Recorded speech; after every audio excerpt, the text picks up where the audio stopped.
On to our next recipe now for dinner in the dark. Blueberry glazed popcorn, something for our children's plate, Cass, or for the adults as well. It's one of my favorites, so that's why we're making it today. And it's a pretty easy recipe. So we're going to start out with 1 cup of unsalted butter, and we're going to go right into a saucepan here. It's preferably a heavy bottom saucepan. So I'm just going to drop that in and set this aside. And then I'm going to get my heat going here, and we're just going to go on like a medium heat to start out, just to get all the ingredients melted down. And then we're going to start with the water. We got about a 1/4 cup of water here. We're just going to go right into the pan with that. And then we have our corn syrup. This is just like a light corn syrup. And this is just 1 tablespoon. Now for your butter, does it have to be salted or unsalted? Is there a preference? Unsalted, but you can use both if you needed to. I use the unsalted because a lot of times popcorns, if you're buying like a microwave popcorn, they come salted, so I prefer to leave the salt out of there. Okay. The next thing we're going to do is we have 3 ounces of flavored gelatin. We're using blue raspberry. You can use any flavor you want, lemon, raspberry, strawberry, any of those will work perfectly for this. Again, some lovely colors. Yes, very much so. We're going with just like a Leader Dog Blue. Leader Dog Blue. So that's going to go in there. And then the last thing we have to add is the sugar. And this is about 3/4 of a cup of sugar.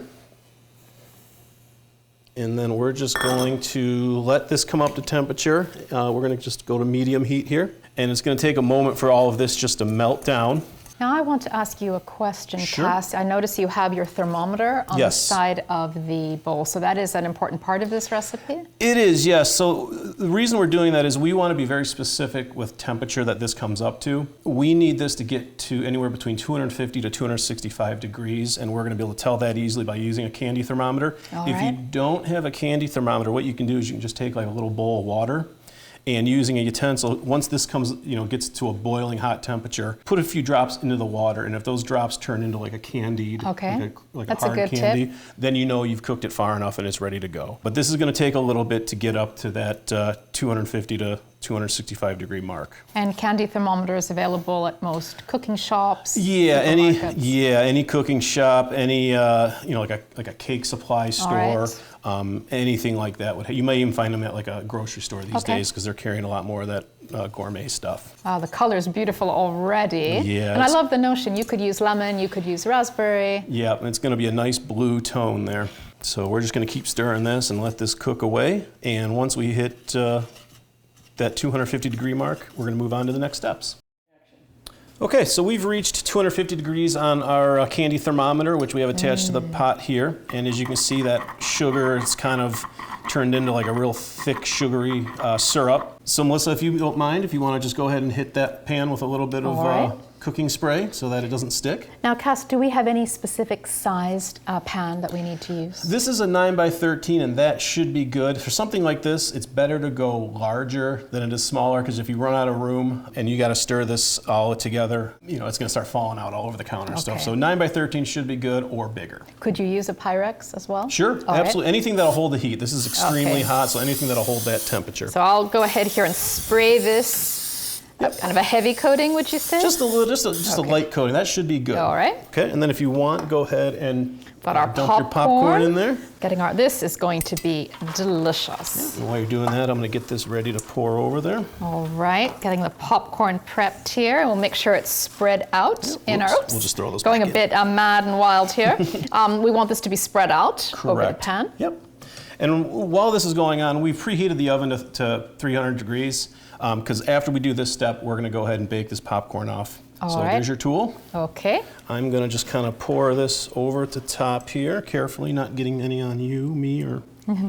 Oh, what a great color.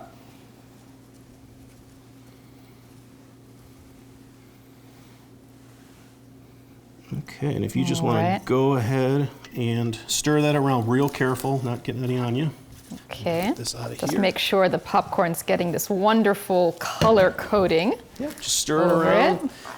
And just try to get some from the bottom, kind of turn it up and in. Okay, trying to be careful not to get any on the counter here too. That's why the bigger the pan, the better. Bigger you the have room pan, to move it around. the easier to work with. Yep. Okay, you're right. There's a lot there on the bottom. So it's really lovely. This just looks delicious. Yep, and once we get it all, really nice and coated, that color, that it'll just really come through.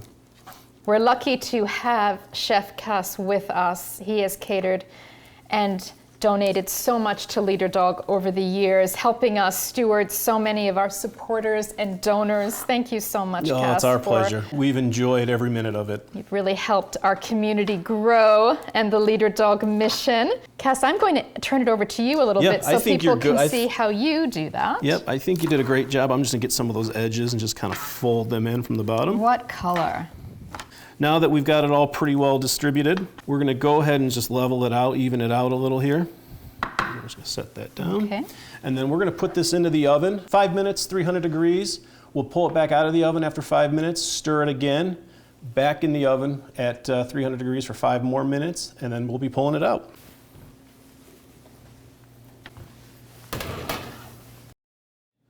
Okay, our popcorn's been in the oven now for 5 minutes, so we're gonna go ahead and pull it out and give it a quick stir.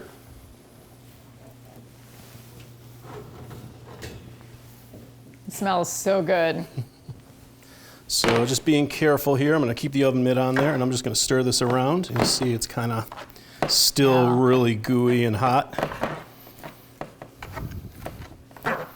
Okay, and then we're gonna press it all back down into the corners, and then we're gonna go back into the oven for 5 minutes.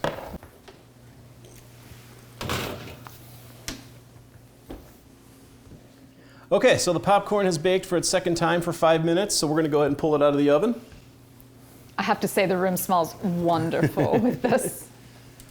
And then all we're gonna do is, using either aluminum foil or we're using parchment paper, Right. we're gonna go ahead and just dump this out onto that to let it cool.